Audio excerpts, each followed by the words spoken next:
It's terrible, you know, about just where math came from. You know, all of the pictures that they've shown out of Africa, they've never really educated the Americans, white or black, about what really goes on in Africa, what some of the cities are really like. And that we're not running around over there with Tarzan, you know, and when they show anything from Africa, even down to today, they pick the worst scenes, the most terrible situations, you know, and they show those. But we have a proud history.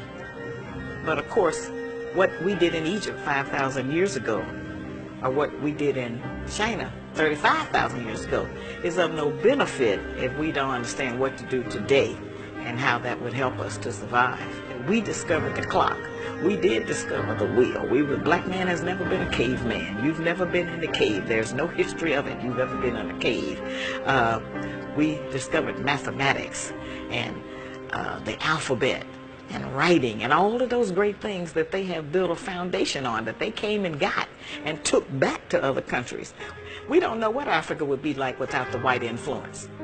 We don't know what it would be like without the Rockefellers and De Beers and all of them. We don't know what Africa would have been like. We do know that there were greater places in Africa other than Egypt, which is the only one they let us know about. Concurrently and simultaneously during the Pyramid Age, there are great things happening in West Africa. But we very seldom. There are nations known as Dartichet. Dartichet is now, would geographically presently be located where Ghana is. We had the Nak culture, which is where we today would call Nigeria. We have the Monomotapa Empire in what today we call Zimbabwe.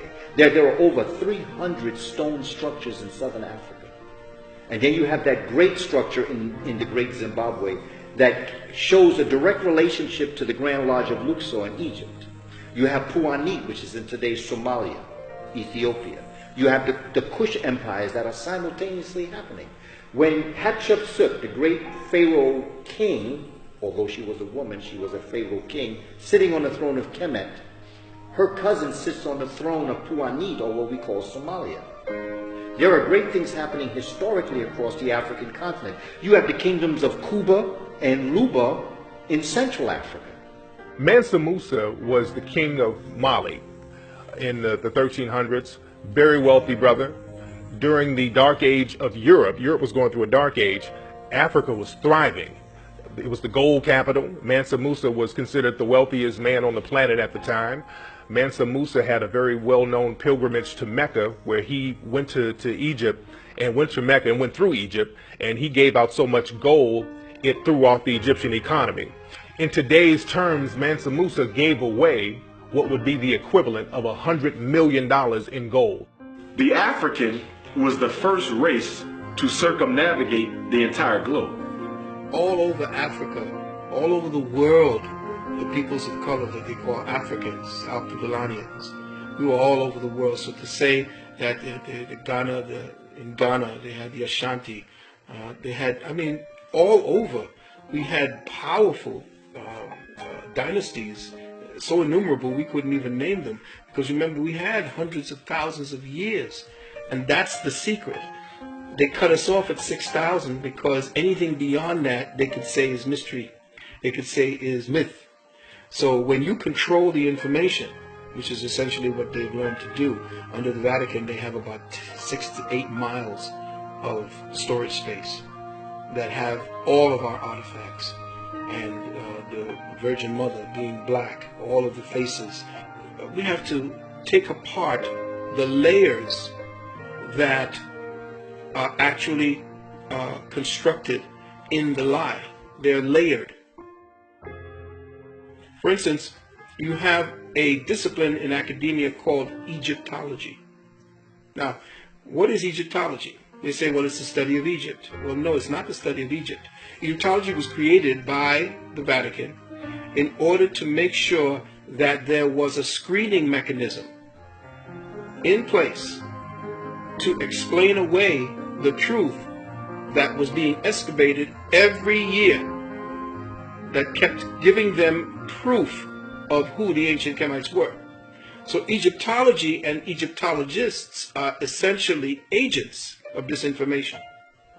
Where else do you see a society, a people, and a way of life actually become a science? unless you have specific purposes to make sure that the information that you are gathering on those people are given the proper perspectives to maintain the lie. So you don't get an Americology, you don't get Europology, you don't get Russiaology. Richard Pryor, right? When he had his special back in 1977, there's a scene. They only allowed him to do 5 shows. In fact, they were rather ignorant because it took them 5 shows to realize what the brother was really doing. Richard Pryor, there's a scene where he goes in to the pyramids, and he is carrying the bags of the archaeologists and the anthropologists who are of European descent. And they're talking amongst themselves about what this find is and its importance, the greatness of it. And Richard Pryor is in this temple looking all around, and he begins to say, all these people are black.